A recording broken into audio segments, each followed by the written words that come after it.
I've been asked to speak about political astuteness. Now that's a pretty serious subject, so I'm going to take a little break from the seriousness for a little guardroom humor before I start and tell you a joke about this particular staff sergeant who was scheduled to work the midnight to 8 a.m. shift, and he wasn't feeling particularly well, so he booked 5 hours off at the end of the shift and headed home. And he arrived home about 3 o'clock in the morning, and he decided to undress in the dark so as to not wake his wife. And as he crept into the bedroom and started to climb into bed, his wife sleepily woke up and said, "Honey, I have a splitting headache. Would you go down to the all-night Shoppers Drug Mart and get me some aspirin?" And the staff sergeant, being a good husband, replied, "Certainly, honey," and he felt his way across the darkened room and groped around and put on his uniform, and then he walked over to the drugstore in the next block. And as he walked into the store, a very surprised-looking pharmacist looked up and he said, "Say, I know you. Aren't you that police officer?" And the staff sergeant said, "Yeah, sure, so what?" He said, "Well, what the heck are you doing dressed up like the fire chief?"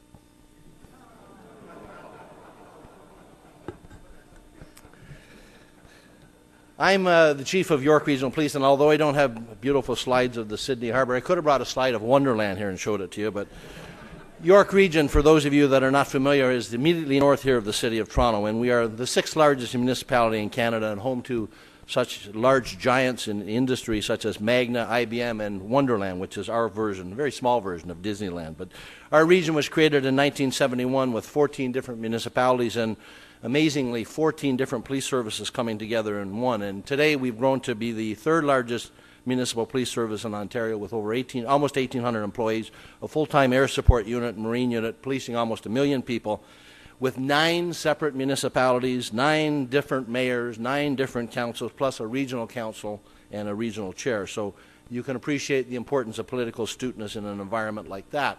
I was explaining to one of my colleagues as well that we are one of Canada's fastest growing and most diverse communities, attracting almost 40,000 citizens a year, and more often than not now, citizens from Asia, from mainland China, from South Asia, from Pakistan and India. And in fact, 35% of the citizens of our region were not born in Canada, and in fact, one of our municipalities, Markham, over 55% of them were not born in Canada, so we have a large visible majority.